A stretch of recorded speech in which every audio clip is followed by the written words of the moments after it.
आज मैं इस वीडियो में आपको हार्ट palpitations के लिए बेहतरीन रेमेडी बताऊंगी। शुगर और हाई ब्लड प्रेशर पेशेंट्स में हार्ट बीट का अचानक बढ़ जाना, दिल की धड़कन अचानक बढ़ जाना, फिर थोड़ी देर में नॉर्मल हो जाना का बहुत ही आसान हल है अगर आप इन बातों पे अमल करते हो जो मैं इस वीडियो में बताने वाली हूँ।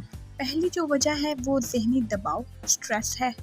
कार्डियोवैस्कुलर सिस्टम है जो हमारा दिल का निज़ाम है, इसमें बहुत बुरा असर डालती है। जब आप परेशान या ज़हनी दबाव में होते हैं तो बॉडी में एड्रेनलिन के नाम का एक हार्मोन्स खारिज होता है। हमारे जिस्म को ये सिग्नल मिलता है कि बाहर खतरा मौजूद है, लड़ने के लिए या भागने के लिए तैयार हो जाओ। इसे फ्लाइट या फाइट मोड भी कहते हैं। इस हार्मोन्स के रिएक्शन में आपको ऐसा लगता है कि दिल की धड़कन तेज़ या बेतरतीब हो रही है। यही हार्मोन्स इलेक्ट्रोलाइट इम्बैलेंस की वजह से सोडियम, पोटाशियम और कैल्शियम, मैग्नीशियम इनकी मकदार को तवाज़न बिगड़ जाता है।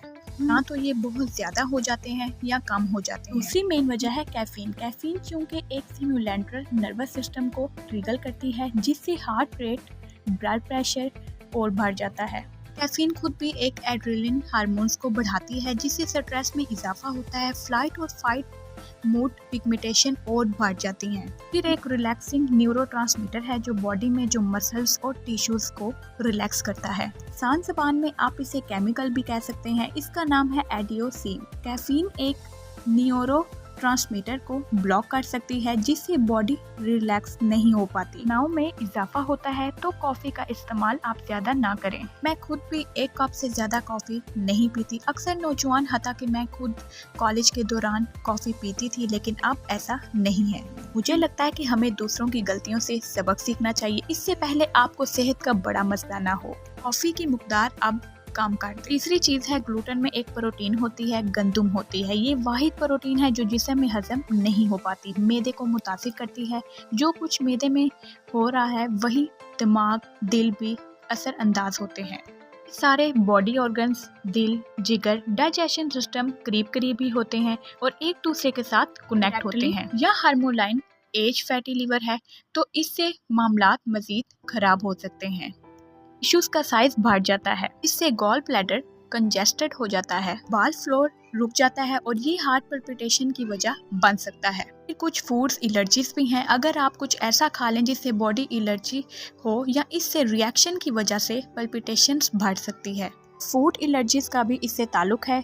ये गैस्ट्रोकार्डिया सिंड्रोम में आता है। गैस्ट्रो का मतलब है पेट और कार्डिया का मतलब है दिल, और इसके सिम्टम्स में हार्ट पल्पिटेशन ही शामिल नहीं। सीने में दर्द, गैस, ब्लोटिंग, कब्ज और सीने में दर्द हो सकता है।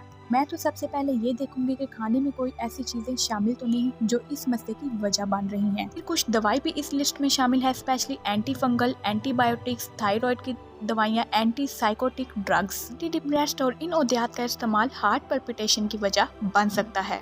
इनका साइड इफेक्ट हाइपरथायरॉयडिज्म में भी एक वजह है। थायराइड ग्लैंड भी हाइपर एक्टिव हो जाता है जिसकी वजह से पल्पिटेशन हो सकती हैं। ज्यादा वर्जिश करना भी हार्ट पल्पिटेशन की वजह बन सकता है। बॉडी को आप अगर प्रॉपर रेस्ट नहीं दे रहे, रिकवरी के टाइम नहीं दे रहे, तो खास तौर पे नींद अगर पूरी नहीं हो रही, बॉडी हमेशा फ्लाइट और फाइट मोड में ही रहेगी। सिंपैथिक नर्वस सिस्टम एक्टिव नहीं हो पाएगा। मैंने ऐसे लोग देखे हैं जिनके प्रोटीन में चेंजिंग लाने से ही ये मसला फिक्स हो गया है। और आम वजह मैग्नीशियम की कमी। को एरिदीमिया होता है जो एक आम वजह देखी गई, वो है मैग्नीशियम की कमी। इसके बाद पोटेशियम की कमी। ज्यादातर हार्ट मैग्नीशियम के केसेस में 66% मैग्नीशियम की नोट की गई है। शायद इसलिए कि लोगों ने सब्जियां और सैलेड खाना कम कर दिया है। बस पत्तों में जो क्लोरोफिल होता है इसमें मैग्नीशियम की मकदार पाई जाती है। इस तरह हमारे जिस्म में ब्लड होता है, इसी तरह पौधों में क्लोरोफिल होता है। बस पत्तों में ये सब्जियां खास तौर पे मैग्नीशियम में एक बड़ा सोर्सेज है। एवरेज इंसान को एक बड़ा बाउल सैलेड का जरूर खाना चाहिए। अब जो खाना हमें दिया जा रहा है उसमें रिफाइंड ऑयल, कार्बोहाइड्रेट और मैग्नीशियम ना होने के बराबर है और आपके ब्लड टेस्ट में मैग्नीशियम लेवल्स नॉर्मल नजर आएगा, लेकिन 99.8% मैग्नीशियम ओवरऑल बॉडी में है और सेल्स के अंदर होता है। अगर आप ब्लड और शुगर की दवाइयाँ ले रहे हैं, ये भी मैग्नीशियम की कमी कर देती हैं। ये नहीं कह रही कि दवाइयाँ लेना बंद कर दें, मैं सिर्फ बात आपके इल्म में लाने जा रही हूँ। स्ट्रेस भी मैग्नीशियम की कमी कर देता है और रोजाना एटलीस्ट एक बड़ा बाउल सैलेड का आप जरूर खाएं। لائف سٹائل چینج راتوں رات نظر نہیں آئے گا، کچھ ہفتے لگیں گے۔ سمجھتی ہوں کہ اگر آپ ان باتوں پہ عمل کریں تو آپ اس مسئلے کو بہت آسانی سے حل کر سکتے ہیں۔ اپنا خیال رکھیں۔ Thanks for watching.